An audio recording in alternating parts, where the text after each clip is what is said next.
ఇప్పుడే ఒక పిడుగు లాంటి వార్త వచ్చింది. కేంద్ర ప్రభుత్వం ప్రధానమంత్రి నరేంద్ర మోడీ గారు ప్రతిసారి ఎలక్షన్లు అంటూ ఏమన్నా జరగంగానే తెల్లారే సిలిండర్ ధరలు పెట్రోల్ ధరలు పెంచుడు ఆయనకు అలవాటైపోయింది. ఇలా ఇక్కడికి వస్తుంటే ఇప్పుడే వార్త వచ్చింది. దేశ చరిత్రలో వచ్చే సంవత్సరం అయితే సరిగ్గా 80 ఏళ్ళు నిండుతుంది భారతదేశానికి స్వాతంత్రం వచ్చి. 80 ఏళ్లలో ఎన్నడూ పెంచనంత పెద్ద ఎత్తున వాణిజ్య సిలిండర్ల మీద, అంటే హోటళ్లలో వాడే సిలిండర్ల మీద ఇవాళ రేట్ ఎంత పెరిగింది ఎరికేనా మీకు? తెలియదా? ఎగ్దమ్ ఒకటేసారి 993, అంటే 1000 రూపాయలు, 1000 రూపాయలు ఒక సిలిండర్ మీద పెంచి సామాన్యుడి నడ్డి విరిచి ఆ హోటళ్లలో పనిచేసే కార్మికులందరికీ ప్రధానమంత్రి గారు మేడే కానుక ఇచ్చిండు మీ అందరికీ. ఏది? 1000 రూపాయల సిలిండర్ ధర పెంపు. దీనివల్ల ఏం జరుగుతుంది, ఏమవుతుంది ఒక్కసారి మీరు ఆలోచన చేయండి. హైదరాబాద్లో నిన్నటిదాకా సిలిండర్ ధర 2321, ఇవాళ దాని ధర 3315. ఎన్నడూ ఈ భారతదేశంలో ఇంత పెద్ద ఎత్తున ఎవరు సిలిండర్ ధరలు పెంచలే. దీనితో ఇప్పుడు ఏమవుతుంది, హోటళ్లల్లో రెస్టారెంట్లలో పనిచేసే కార్మికులందరికీ దినదిన గండం అన్నట్టు వాళ్ళ పరిస్థితి. ఇప్పటికే గ్యాస్ దొరకలేదు, అదే యుద్ధం చాలా అయినాక అని చెప్పి చాలామంది హోటళ్ళల్లో తగ్గించిండ్రు, రెస్టారెంట్లలో హోటళ్ళలో తగ్గించారు, ఏది వండుడే తగ్గింది. కానీ ఇవాళ సామాన్యుడు, ముఖ్యంగా లక్షలాది మంది పిల్లలు హైదరాబాద్లో బ్యాచిలర్లు ఇక్కడ ఐటీ ఉద్యోగాలు చేసుకుంటూ ఇతర ఉద్యోగాలు చేసుకుంటూ హోటళ్ళ మీద మెస్సుల మీద ఆధారపడేటోళ్ళు ఉంటారు. వాళ్ళందరికీ ఇలా ఇబ్బంది, వాళ్ళందరికీ మరి ఆహారం ధర పెరిగిపోతుంది. అట్లాగే కేవలం వాణిజ్య సిలిండర్లు మాత్రమే కాదు, 5 కిలోల చిన్న సిలిండర్ల మీద కూడా ధర పెంచిండ్రు. 261 రూపాయలు దాని మీద కూడా పెంచిండ్రు. దాంతో ఏమవుతుంది, నిత్యావసర వస్తువులు ధరలు అవి మళ్ళీ ఒక్కసారి పెరిగిపోయే ప్రమాదం. ఇప్పటికే మీకు తెలుసు రూపాయి విలువ పాతాళానికి పోతా ఉన్నది. ఇంకో దిక్కు సిలిండర్ల ధర ఆకాశంలోకి పోతున్నది. గతంలో ఒకసారి ప్రధానమంత్రి గారు ఒక మాట అన్నారు, అయ్యా మరి 2 కోట్ల ఉద్యోగాలు ఇస్తాన్నావు కదా సంవత్సరానికి, మరి ఏవి ఉద్యోగాలు అంటే ఆ రోజు మోడీ గారు అన్న మాట ఏంటంటే పకోడీలు వేసుకుంటూ కూడా ఉద్యోగమే కదా, పకోడీలు వేసుడు బజ్జీలు వేసుకుంటూ కూడా ఉద్యోగమే కదా అని మాట్లాడిండు. కానీ అలా పకోడీలు వేసుకుందామంటే కూడా వేసుకోలేని పరిస్థితి ఈ సిలిండర్ల ధర పెంచి వాళ్ళని కూడా చావగొట్టిన ఘనత కేంద్ర ప్రభుత్వానికి దక్కుతూ ఉన్నది. అట్లాగే ఇంకొక మాట కూడా మనం ఈ సందర్భంగా విజ్ఞప్తి చేయాలి. ఇది మీకు ఎందుకు చెప్తా ఉన్నా అంటే సాధారణంగా ఎన్నడూ ఏ ప్రభుత్వం చేయలేదు ఇట్లాంటి పని, ఇవాళ ఈ కేంద్ర ప్రభుత్వం చేస్తూ ఉన్నది. ఇప్పటికే ముడి చమురు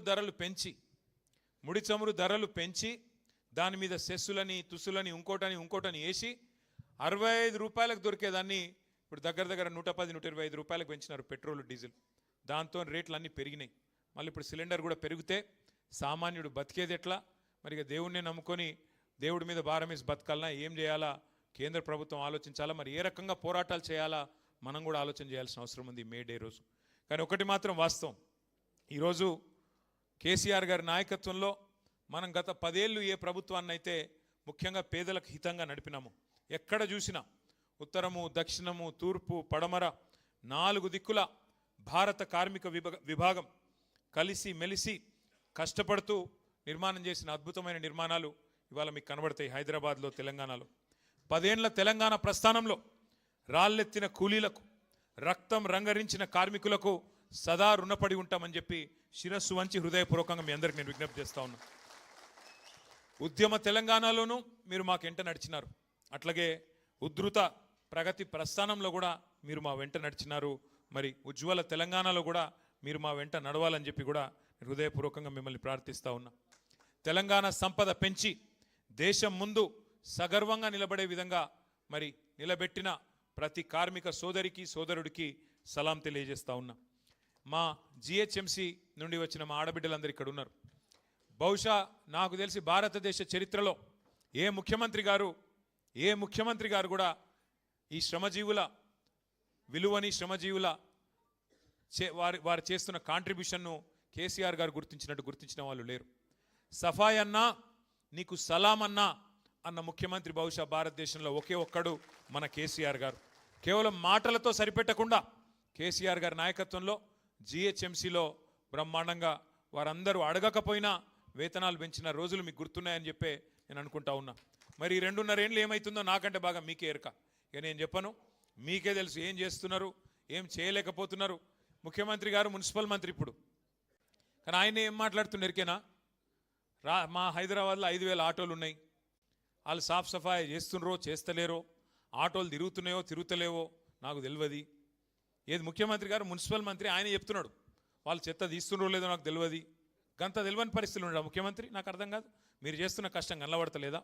అంటే శ్రమను గుర్తించే ముఖ్యమంత్రికి, గౌరవించే ముఖ్యమంత్రికి, మీ శ్రమ విలువ తెలియని ముఖ్యమంత్రికి తేడా ఏందో కేసీఆర్ గారిని, రేవంత్ రెడ్డి గారిని చూస్తే మీకే అర్థమవుతుందనే మాట కూడా నేను మీకు ఈ సందర్భంగా విజ్ఞప్తి చేస్తూ ఉన్నా.